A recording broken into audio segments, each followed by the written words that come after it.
Welcome to the Afternoon Tea Podcast. We're your hosts / baristas, Krish. Lisa and Bella. In the cafe, we'll be discussing about mental health and well-being. On our menus, there is no sugarcoating, no filters, no scripts, just raw and honest conversations. We will be discussing some sensitive topics, so if you feel like anything affects you or you want help, please go to youthtv.co.uk/support. Let's spill the tea. Cheers. Hi everybody, welcome back to Afternoon Tea. Today I have with me a chai latte and we have Krish. Hi guys, I'm glad to be back, and I have a green tea. Yes. And for our special guest today, we have Wade. Would you like to introduce more about yourself? Yeah, my name's Wade. I run a men's mental health organisation in Luton called X-4RCE. I've got a builder's tea. Amazing. I felt a bit awkward about it, but I just said, I'm just going to say it. Oh yeah. It's afternoon tea, right? It's afternoon tea. Absolutely, yeah. I run a organisation called X-4RCE CIC. We operate in Luton, where we run 3 separate groups across the course of a week, all for free. We do a peer support group, a football group, and we do a boot camp, which is like a fitness kind of class. But yeah, they're all every single week. We don't miss one in the year unless the centre's closed, which only happens like twice a year. So we're pretty much 24/7, 365, not 365, like 52 weeks of a year. Yeah. Wow. Okay. So, when I first reached out to you, and got to know more about you and your background, I had to have you on the Afternoon Tea podcast, because it was just the amount of experience and what you've gone through, but also what you've done and taken in a positive spin to really help people. I think that was amazing. I really wanted people to take away from that and know there's something that people are doing because of what's happened to them, so others don't have to go through the same experience. So could you, sort of talk about your background and why you're here, today, essentially? Yeah, sure. Like I said to you before, I'm a pretty open book, so I'm not going to hide from anything. Amazing. But I come from Luton Town, single parent household throughout my teens. But growing up, I had my stepdad in my life, and he was horrible man. Right. I won't go any further than that, but because of how bad things were back then, I got PTSD, so complex post-traumatic stress disorder. And it was something that really affected me during my teens. I'd spent a lot of my teens in gangs and stealing cars, and Bedfordshire police don't go. No, but it was, we were really stupid and immature, and we never done anything overly bad. Like, we wasn't violent or anything, but it started to go in a really negative direction. And I left school, like no GCSEs. Somehow I got into college, and luckily I bumped into a really nice girl back then.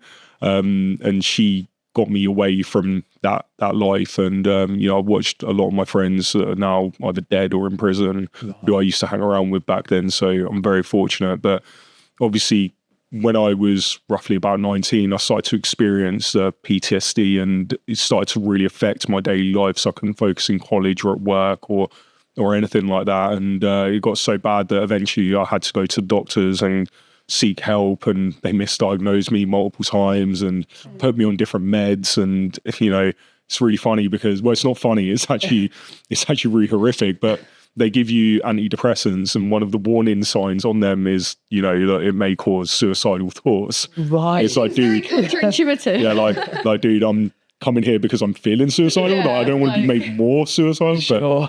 But yeah, like, all the pills made me either suicidal or feel like a zombie. So I couldn't really function in life. This persisted throughout all of my 20s. I developed a really bad cocaine problem, where it was literally, I was just pouring all of my money into that. I just ruined my life through it. I managed to get myself back on track, and this is just like the process of my life. It's just like up and down, but paved entirely in failure. And eventually I just got to this point where, I just couldn't take it anymore, and I managed to get a really good job working in robotics and started to rebuild myself up. And then I went through this period of time where I just blocked everything bad out that happened to me. Yeah. Okay. And you see that stuff in the movies, and you're like, it's not real, like, no way people can actually do it. And it was happening to me. And then on my 29th birthday, it was like the day after, I just started getting the most intense flashbacks. And I mean, I'd be at work and it would start happening. I started getting into arguments, into fights. Like it got really, really bad. And eventually I decided I've got to get out of work and just look after myself, right? Sure. So that was December 2019. I was like, I quit my job. Felt really liberated. I was like, right, I've got some savings. Stay at home for a bit. We'll start my own engineering company. I had all these great plans, and everyone knows what happened in the beginning of 2020. Yeah. Right? Yeah. So instead, I became a home teacher. Oh, right. Yeah, so I was teaching my kids at home. My mental health got really bad then, and one of my friends said to me about like helping him with this charity run thing that he was doing, where he was running around the town and raising money for the Luton Dunstable Hospital. And he asked me to come along because he knew I was down and I wanted to get out. So I started doing that sort of stuff, and it just cascaded from there. You know, like I just dropped engineering. I was like, I don't want to do this anymore. I want to help my community. I want to help people. Didn't really know what with. I was just like, so I was working at the food bank and I was helping at soup kitchens and just literally anything that I could throw myself at, like, you know, homeless shelters, like whatever it was. And then, it kind of just led me to see more and more that actually the money that I was raising for a lot of these institutions, they don't need. A lot of the time when you make a small donation, you know, I was given 500 quid to a large charity, and as good as that is, a lot of their funding is covered by government contracts and grants and things. So I just got to a point where I remember I was walking past, I'm not going to say the charity because like I'm not like that, but I was walking down to drop off a bucket that I'd raised a lot of money for them, and then the CEO drives past me in a Bentley. And I just had a moment where I was like, I just felt I was such an idiot, you know? So I went and dropped the bucket, and I was still going through my mental health stuff, and it kind of all coincided at the same time where I was like trying to get help from the NHS, and it just was not happening. Like it was so bad. Like they really, really let me down during that time. And I decided, well, you know, I call it my Castaway moment. Okay. So I don't know if you've seen the film Castaway. Oh yes, absolutely. I knew it. Your blank stare gave it away. So it's a Tom Hanks film. Classic film. He works for FedEx and he goes to deliver this stuff on this plane. And in the process of it, his plane goes down over the Pacific Ocean, and like he's, you know, washed up on this desert island somewhere, and there's no one. And he spends like quite a long time on this desert island trying to escape it. And he's putting like SOS signs out and all this stuff, and he's desperately begging for help, and it just doesn't come until one day he really badly hurts his leg, and he's like in this cave at night, and he kind of, you see this moment dawn on him when he realizes no one's coming to help. And that's what I had. I had a moment where I realized the NHS aren't coming to help me.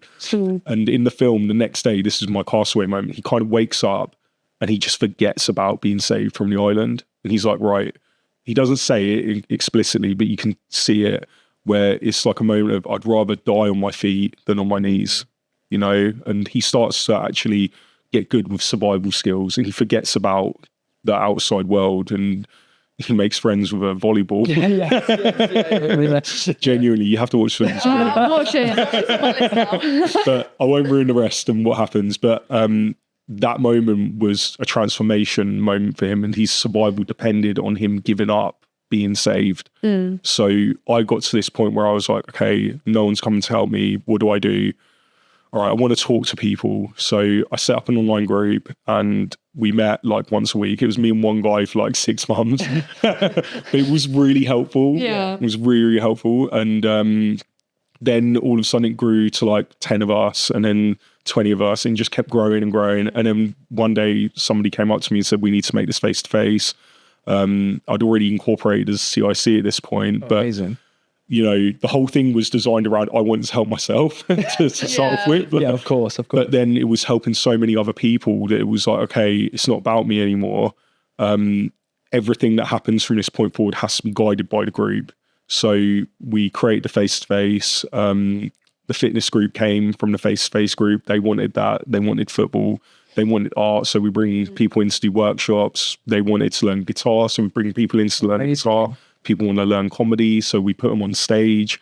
There was a guy that wanted to become a comic book artist, so we helped to create and release a comic book that got on ITV. So, yeah, like it just kind of is this continuously transforming thing that we've got, and it's really cool, and it's helping a lot of people out. So yeah, sorry, that was a long answer. That's all right. I was going to say, it sounds very adaptive to the needs of the people who engage with it. Is that the kind of like thing that you want to do? You know, be able to engage and adapt dependent on each individual's needs. Yeah, I really believe in like service user led kind of services, I guess. I think that it's the best way for anything to work. You know, if I'm coming in with all my ideas about how things should be, yeah, it might suit me and like a few other guys, but does it suit the entire group? Yeah, probably not. Sure. So we hold regular focus groups where we get the guys all together and we say, right, what do you want? Blank paper, what do you want? And we've had the most wild things that people have asked for. Like I say, the comic book's a classic example, because people just say to me that, you know, I want to develop a skill. So, okay, how can we help you with that? We've had guys that have come to us and said, I can't read or write, and I want to pass my driving, but the theory test is a bridge too far. So we get them onto English courses. Or guys that say, I want to learn more about mental health. So we put them through a mental health first aid course. Or there's just so much, like football coaching or just whatever. It's literally like, tell me your dream and I'll make it happen. Yeah. Do you think developing like a skill or hobby helps people manage and cope and process with their emotions and their mental health, having something to do? Yeah, definitely. I think that it's important in all humans. I think it's very specific to men though, in having goals and challenges and achieving them as well. So they're not like, you know, you can have the big challenge of I want to get a comic book out or I want to pass my driving test, but you know, it's also just about developing those skills that are like really small, like just make your bed every day and you've got yourself a win, you know, and having those goals and challenges and making easy ones to start off with so you get used to winning, because that's what it's about. It's about having a winning mentality, right? So is that sort of like just changing your mindset? Because, you know, you're sort of saying these small steps and goals, and even like, okay, I'm going to get out of bed, do my bed, brush my teeth, you know, these small things, these incremental factors. Is that what's changing your mindset in terms of, you know, because I've done that, great, I feel good about myself now. I've managed to do that one step. Oh, wait, that next step's not too far off. I can do that, I think, and build yourself up. Is that what you're sort of... Yeah, essentially. I see it as being like a ski slope, right? Okay. Like you're the skier on top of a ski slope and your actions are where you go down the slope every day. So you can go down the one part of the slope that's stay in bed with the curtains drawn. And every day that you go down that, the tracks get deeper and deeper and deeper. And it's harder to switch out as you're going down. I like that. Right? Yeah. But then when you're at the top of the hill, you've got a choice, right? That very first part of the day, it's my part I struggle the most at 5 a.m. when I got to go to the gym. And it is either I'm staying in bed or I'm going to the gym, right? But if I go to the gym, the rest of my day flows. If I stay in bed, it doesn't, right? I stay stuck there. So it's kind of like just about recognizing what that part of the ski slope looks for you. Where's the dangerous part where you slip into too easily, and actually looking at the places that take you to a better outcome, right? So I try to encourage that with our guys, and it's not, again, going to the gym at 5 a.m. isn't for everybody, right? But equally, there are things that people know make them better, like getting up, having green tea in the morning. It may be the thing that you need to kickstart your day well. And if you can make it a habit that's good for you, that's a win every day. It doesn't matter how bad your day's been, at least you've done one good thing. Yeah. And that's what I try to encourage you. Do these good things. You make stronger neural pathways towards good, and the outcomes of your life follow that, right? So that's kind of where I sit with it. That's my belief. It's a great analogy. I love that. That's yeah. I think starting your day off right. You know, and they typically say breakfast is the most important part of your day. Blah blah blah. I just like how that's the beginning of the day. That's day one every day. Start off right. You're going to have a good day. Essentially, I like that.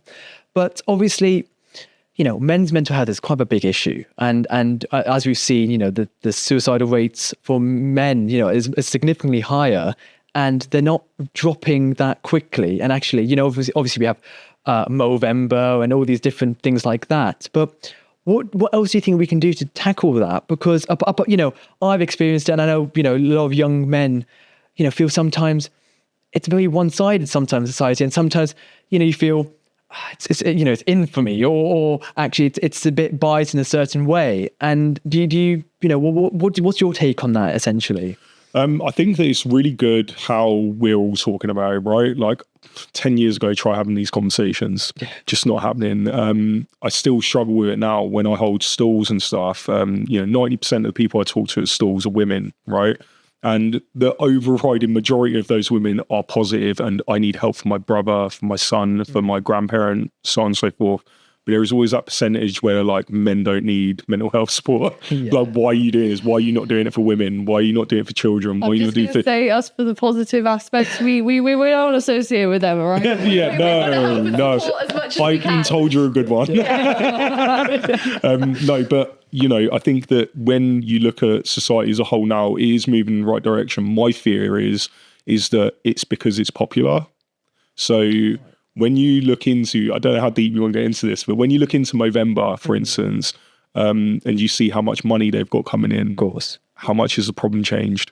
You see what I'm saying? What do they actually do other than tell you to grow a mustache once a month? Sure. For me, I'm all for spreading awareness through big campaigns. I'm all for that, but there has to be actionable change that comes from that, where somebody sets something up. Like Andy's Man Club's a great example of things where they set up groups all over the country. That's action. That's doing something.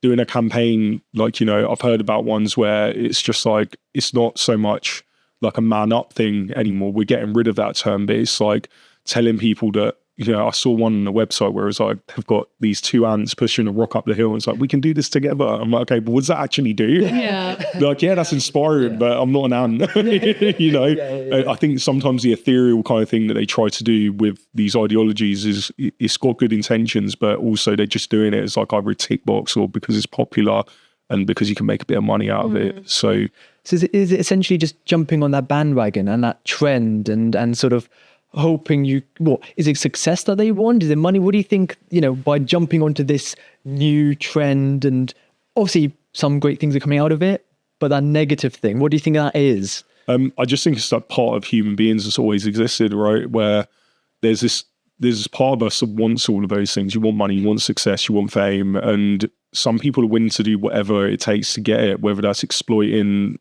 a small vulnerable group, or when the men's mental health game, it's very easy to say I'm pro men's mental health and just like that's it. I'm very respectful of people, so I won't talk about specific individuals or charities, but there are charities in Luton where it's supposed to be set up for men's mental health and they do nothing. They put videos out every now and then, but there's nothing that will actually solve the problem. Like, men need to be seen and heard, right? And to do that, you need to provide safe spaces for that. And I'm one of few, Yeah. I mean, I'm not a man. Really? Let's not assume. I mean, I've got long hair too, so I wasn't sure. I mean, I will say right now, I'll lay the groundwork. I am not a man. Obviously, I'm coming in on this, with that kind of female perspective. And I definitely think that in comparison to a lot of my male peers, it not necessarily been ignored, but it's handled so differently. And, do you think, especially in the way that society views these issues, do you think they should be treated as one? Everybody should be equally accepted? Or do you think that there is a key difference because of, the role that societal expectations and, gender canalization play? Do you think it's important to treat men's mental health and women's mental health in essentially as different factors? Or do you think it should be accepted as one as a whole? It's a really good question. You've got me there. Wow. No, I think that, you've got a great point, because equality within mental health is key, right? And you look at the statistics. I don't believe in a lot of the statistics because they're quite flawed, right? But you can, with the suicide rate, 75% of suicides are men, so that's horrific. Yeah. But only 12.5% are apparently dealing with a mental health issue. Which Doesn't marry up to me. No. There's clearly a difference in terms of access and help and support. I think last time I looked, it was 23% of men attend doctor's appointments. Really? Yeah, I think it might even be lower than that, but it was roughly about 23%. And I think you can apply that for mental and physical health as well. Yeah. There definitely is an interaction between the two factors for men and for women. Yeah, so I would say on that point there, it's clearly different. Yeah. Because I think that women are more likely to look after themselves. They're more likely to talk openly. There's less stigma around women talking.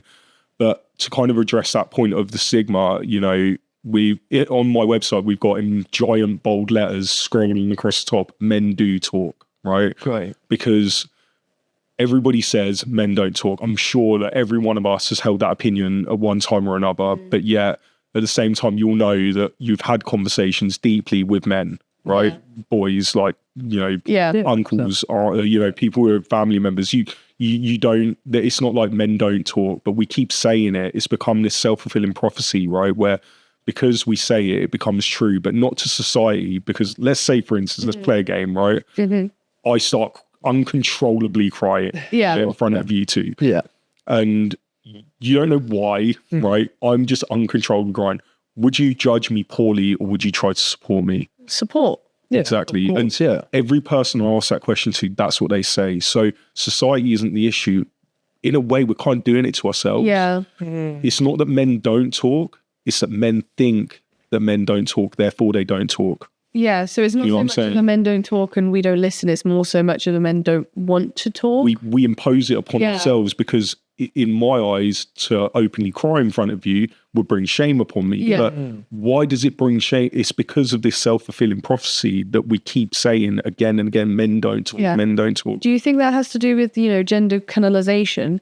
The idea that obviously, you know, as much as our society is progressing and moving forward, you know, boys and girls are raised in very, very different manners. I mean, you can go into Asda and look at, there's a boys' toys section and a girls' toys section, even simple matters like that. And do you think that that can play a role in that self-fulfilling prophecy? If it has been subtly told to you your whole life, do you think you internalize that? I think a little bit, but I actually think the flip of that, because I think that boys are encouraged to explore their feelings in a way that is quite effeminate in my eyes, where we're, you know, if you was to be in a situation like, say, when I first started working, right, I used to go to the pub immediately after work every single night, and not always to drink, but it was like my safe space with my guys, right? Great. And I feel like when I'm around a group of men, I can say virtually anything without fear of judgment, but I don't necessarily talk about how sad I feel or how angry I feel, but I have a little outburst of it. And there's people there that are supportive and listen, but it's a very different experience when, like, you know, I've got daughters and when they're going through their issues, it's very much, they like to talk about every aspect of it and they don't want an answer or advice. They just want to like, just let loose. Sell it. Yeah. Whereas with guys, we're a bit more practical. We want advice. We want to see what other people's opinions are. And we want to kind of be open to that, but within a very, very controlled, small environment. And that doesn't really exist anymore, right? And I think that because you look at like even the schooling system, boys are supposed to, just like girls, are supposed to sit still in lesson and focus on the task. It's very quiet. It's very like peaceful and calm. Boys need chaos when they're growing up. You know, I've always said to any of my friends that have boys for sons that if they're ever acting up in the house, send them to the garden and make them do laps. I promise you, all of that anxiety and depression or anything they're carrying, just suddenly, and then they're calm and they're happy. And I think that we are trying to fit everybody, and it's the same goes for girls. We're trying to force girls into that box through the education system, and one size doesn't fit all. You know, I think we do. I'm not saying that we need to start judging people based on their gender because everybody's different, right? Like one of my kids is a footballer, right? She's basically my son. She's basically out of the three, but the other two are like princesses, right? You know, and that's what they. It's just how they are, and I haven't tried to control that. It's just a natural thing. So you can't fit people into those boxes, but you have to have like the ability to experience what makes you feel comfortable. You know, so with given the options almost. Like there's a lot of things have changed over time in terms of the spaces that men exist in. Like I say, the pub was a big scene for men, especially working age men who are going through, I hate my boss, you know, where can I talk about him? I can't talk about him at work. My wife doesn't understand because she doesn't work with me. I want to talk with my workmates and with my friends that work in similar jobs and kind of share those experiences, right? But the pub's too expensive now and they're mostly restaurants. even when it comes to like religion, you know, people don't go to church or to mosque as much anymore, or, you know, to wherever they pray. And I think that those spaces they're a little bit segregated in that sense. So you do have that space where women can feel like they can talk about anything, and likewise for men. But the difference is now is that where there's a lot of support groups for women, there's hardly any for men. Last time I looked into it, and this was, bear with me, I may be wrong now, but it was about a year ago I looked into it. There were over 200 support groups for women in Luton. Wow. And there was 7 for men. And Really? I was 3 of them. Seriously? Yeah. I don't know how much has changed since then, but that was last year, and I can't imagine it's changed too drastically since then. And I think it was 45 of the women's ones were swimming groups. Of course. Mental health? No, but various groups, but like knitting groups and book clubs, all this sort of stuff. But like for men, there was like 7, and that's it. So then, because of the lack of places, you know, men can maybe talk in these small groups, obviously they could be penting all this pent up emotions and feelings. And obviously, you know, let's say they've had a really tricky day at work and something's happened, they come home and obviously they have that pent up and maybe don't feel comfortable sort of breaking down in front of their family, because obviously for them, they're the provider, they're the man of the house, you know, quotation marks, and sort of, you know, that hero / idol in front of, you know, the family. They're quite scared to, you know. So obviously we then get into the things of, they start to, you know, put that anger or that emotion out towards maybe their family, you know, their children, their wives, or something like that. And obviously then you get something that's really seen as quite obviously a massive thing. And that sort of that toxic masculinity, that sort of aspects of it, they don't mean it, and they don't want to do that, but because of having that hard and no outlet, they're not forced, but they're guided into this path that shouldn't be the way. Yeah. You know, what's your take at least on that, and what we can do to rectify something like that? It's a big question. Yeah. No, I like this. You guys have got great questions. Seriously. No, I think that toxic masculinity, firstly, is a massively overused term. I think there's a part of personal responsibility in that as well. Like when it comes to how you behave amongst your family and amongst your friends, your loved ones, because we hurt the ones we love the most. Absolutely. Right? Yeah. Like that's just how it works. And I think by removing these spaces for guys and making people more isolated, we are more isolated, people stay in more, you know, and I think that for a lot of guys, they're very sociable creatures, right? And you spoke about the provision side of it as well. Yeah. You think about, let's go back like 50,000 years when we're all in caves and out in the open, and we've got little campfires and little villages set up, and the guys were typically going out and defending the tribe, catching the food, seeking new lands and water sources, and it was always very, very dangerous and very epic as well. You come back with great stories, and you come back with a deer over your shoulder, and you're a hero to the entire tribe, and you move through time, and it's basically stayed like that, whether they're going to war or they're the breadwinner in the family. And then we've entered this period of time where, you know, the brain hasn't changed very much. So then reward systems still exist within men. And what it feels like when you provide, you slap down that paycheck at the end of the month or a big steak, and everyone's like really happy with you, and it gives you something, like you feel like you're worth something. You have meaning. Yeah, it's a really deep feeling, but you know, look at wages now, they don't stretch very far. No. Women are working, which is great, and it's equal. You know, I'm loving the fact that we've got that now, and that women have just as much opportunity as men, and long may it continue. But there's kind of like a negative side of that in the men's side is, where do they fit now? How are they a provider in the modern age? Because it's not the same as what it used to be.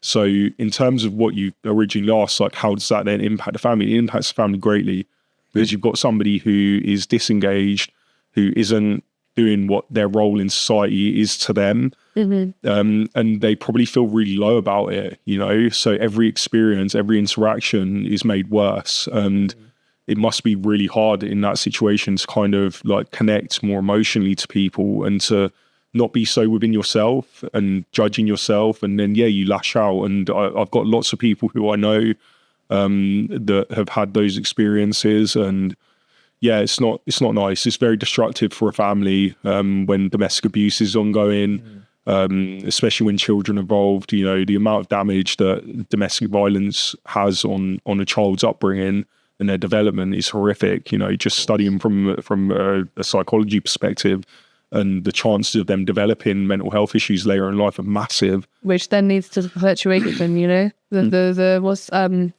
What's it called? They experience it, they grow up, they internalize it, they bring it back out. It's a horrible cycle. It's a cycle. It's a loop, isn't it? Cycle. There's a name for it. There is. I know what you're on about. Yeah, I know there is exactly, a name for it somewhere out there. Yeah, but I get where you're coming from both. Where you say, you know, it's that thing of, because you've grown up in that same environment, you're going to mimic it, you're going to replicate it, thinking it's maybe the norm or what you're used to. Right? Generation trauma starts. At the end of the day. Yeah, and I think it's that thing of what you sort of said of, because you've grown up with that stigma of men shouldn't cry, shouldn't talk, you should be this, that, and the other. It's then, if you continue that, again, it's going to be the next generation and next generation, where at least now we're sort of going, men do talk, they cry, they do this, they're humans, you know? Yeah. And I think that the biggest problem is that we're talking about all of this stuff as to why is all this happening? Yeah, that's great, but what do we do? Right. Yes, absolutely. I think I've got one final question that I want to ask you. With the idea of obviously women coming to work, I mean, I'm sure we can all agree that quality's great. You know, I like being able to vote, and you know, I like having a job as well. Well, that one's debatable, but do you think it's almost important for there to be? I'm not saying gendered jobs, because obviously people can do anything, but do you think it's important for, you know, within a couple, within a family dynamic, or at least a heterosexual family dynamic, do you think it's important that the men and the women have different employment roles? I'm not saying she's a nurse, he's an engineer. I just mean different jobs, because then there's still that sense of providing. Do you think that would help bring that sense of providing if they had a difference in what they bring to the family? Yeah, I think that obviously naturally men are more about providing support and protection, right? And I think like an outward look for the future as well, you could possibly say. Whereas for women, it's very much about a caring environment, nurturing environment, loving environment, compassion, teaching about emotional skills. Like my mum taught me everything about how to emote and how to treat women, you know, very important. Amazing, for a young boy growing up. And yes, I'm all with you, girl power all the way. When my dad to 3 daughters, I want them all to do well. Absolutely. I mean, I don't quite like my job, but you probably shouldn't say that, also. all right. Oh, okay, all right, that's fine. That's fine. This one's good. Getting sacked in the morning. Get a phone call. No, just, you know, for me, part of why I've set up X-4RCE is because I want to make a better world for my daughters with men. You know, they want to get married one day, they want to have nice houses, and they want this and that, but to get there, they need to be in a world where they've got good men, right? What can women do to support men? Because this is a men's issue. This is an epidemic men are facing. What can we do as women? For years, I think the question has been, what can men do to support women? But I think now it's time to step back and actually say, what can we as women do to support men and men's mental health? What can we do to support? I love that. Firstly, you are possibly the first person that I've ever had say that. That's amazing. Yeah, genuinely. Other than my wife says it all. She supports me massively with this. But so thank you firstly for saying that. Anytime. The difficult thing is it's the call that I get the most. Worried mum, worried wife, worried sister, worried daughter. Very concerned. I need to get them help. They're really concerning me. They're really worrying me. What do I do? It's not an answer that's very simple, and you're not going to like it. It's an old saying that you can take a horse to water, but you cannot make it drink, right? Very, very old and obvious saying. They exist for a reason, because what you want to do as a woman is you want to provide that caring, nurturing support to a person, but that person needs to find that on their own. And unfortunately, if they don't come to a place where they're ready for that, your presence there may cause them to walk away from it. Yeah. So it's actually about being non-judgmental and being supportive with boundaries, so that you understand that if he doesn't want to talk, that's okay. Then step back, you need to give him space, but also to continually let him know that it's okay. Still here. Yeah, that if you're feeling low and they cry in front of you, that you're not weak, you know, that you're strong, actually, for being able to show that emotion. Yeah. You know, my best therapists have been women. You know, one of my best therapists is my wife. Like she will just sit there and listen to me. And do you know what? It's the she doesn't have the answers for me because she can't relate, Yeah. you know, but what she can do is tell me, she reminds me of what it is that does me good. Yeah. And then she points me in that direction. So I think kind of like knowing that person, actively listening, like really like understanding what they're saying, that's such a deep skill that people have forgotten, you know. We're all just so ready to jump in at the next point. Whereas actually, if you take in what that person's saying, you're more likely to help them. So, yeah. Okay. Made a note of it. Yeah. as a, you know, to conclude on that point then, and sort of this then, what can we, everyone, society do? Because you have young men maybe being influenced by, you know, social media and you know, figures like Andrew Tate, for example. You know, I mean, elephant in the room, right? You know, so people like that on social media that they follow, and they obviously, you know, might idolize and take a lot from that. And then obviously, you know, polar opposite, something else. What can we do though, as a society, to change that and actually do something and make sure it's being heard and done and rectified? Quick sidebar on that. My wife actually went to sixth one with Andrew Tate and his brother. Oh, right. Yeah. Oh, interesting. Wild, right? Yeah. Did he have those? He was opinions back then? yeah, I was about to swear. I don't think I can swear, but he was a so-and-so back then as well. Yeah. But yeah, in terms of what can we do, I mean, the thing that I try and teach within my group setting, and I think that it's a really powerful point, right?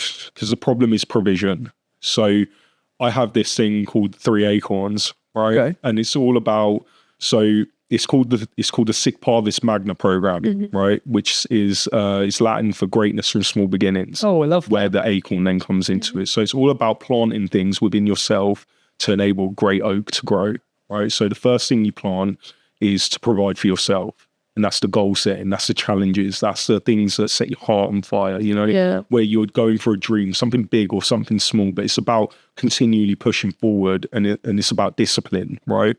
Then the second thing is about providing for your family. And that doesn't necessarily mean providing money or providing, you know, that kind of thing. It's more about being there for them, but also having respect for yourself, that it's not necessarily your blood that makes them family. You know, I've got chosen family, and that's really important to me. Like one of my best friends in the world, Jack, if he called me at 3 a.m, I've got the shovels, I've got the quick lime, get in your car, let's go. I'm there in a hot minute. But like those relationships, cherish them and be there for that person when they're down, be ready to pick them up, because that's your role and your responsibility, because you bet your ass you're going to need them the other way around. Of course. And the last one is to provide for your community. So each one is a gradual process. You can't do the second without the first. You can't do the second without the third. The third without a second. So when you're providing for your community, that can be, again, big or small. I'm talking, if you're walking past your house, you come out your house every day and litter collects in your front garden because that's the way the wind blows. Stop walking past it, you know? If you see it further down the road, this is your street. Look after your street. Be a community leader, right? You know that there's a neighbor down the road who's elderly and you see them struggling with bags and no one ever goes to visit them. Go knock on their door every now and then. Check how they're doing. See if you can do the shopping every now and then for them. Doesn't take a lot from you, but it means a lot to them. Start to be the thing that you want to see in society. Then you can go bigger. You can run for councillor. You can start a movement. You can start a club or a group like I did. You know, it's not hard. It just requires dedication and time. And through doing that, you can truly become a role model and a hero to people. And what you end up doing is, when you're out there litter picking every Sunday, you'll get a neighbour that eventually will come out and join you. You know, in my road, we're looking at doing a street party over the May sort of... That's lovely. So over May time, we're looking to do a street party because we want to create a community on our road, not just in our town. We want to have our bubble start to cause ripple effects out to the rest of the town. And that's the way we truly change things. And it gives men a way to provide. And that's what we need. We don't need to do it through money. We don't need to do it through going to war or finding a deer or a rabbit. You know? We need to do it in how we feel about our purpose in life. Is the world a better place because of me? You know, like that's what I try to say to my guys. And you best believe, you see anyone, I'm so proud of all them boys, like the things that they do, the challenges they overcome. It's beautiful, man. I really love that, genuinely. And I remember when we sort of did talk, your whole ethos and thing was you want to close your CIC because you know there's no longer a need. Because you know the fact there's no more people coming to you because it's been rectified and sorted. So Yeah. you know, and I love but I think, right, I mean, I could easily talk for Yeah, we can go on for You've got to shut me up. That's the problem. honestly, but I think, I'm, my beverage is now sorted. I'm done, Yes, I think I've learned a lot, especially I think, it's good for me to be here and listen to the kind of things you're saying as a woman. Yeah. And look, right or wrong, I think that the best way that we move forward with this is together, right? So we share these experiences and women should not be excluded from it. That's my main thing. I get asked all the time, like, what do you Hope think? for that. 100%. Women belong in these conversations because they're part of the problem and the solution.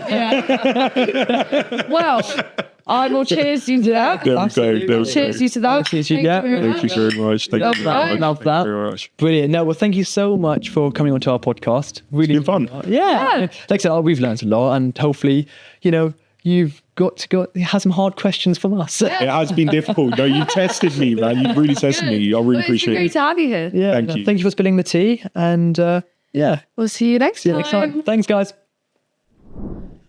Gosh, we spilled the tea, haven't we? I need to go refill my cup. Before you go, if you like what we're doing and you want to support us, please have a chat with us at Afternoon tea at YouthTV.co.uk. Stick the Kettle On, and we'll catch you in a bit. See ya.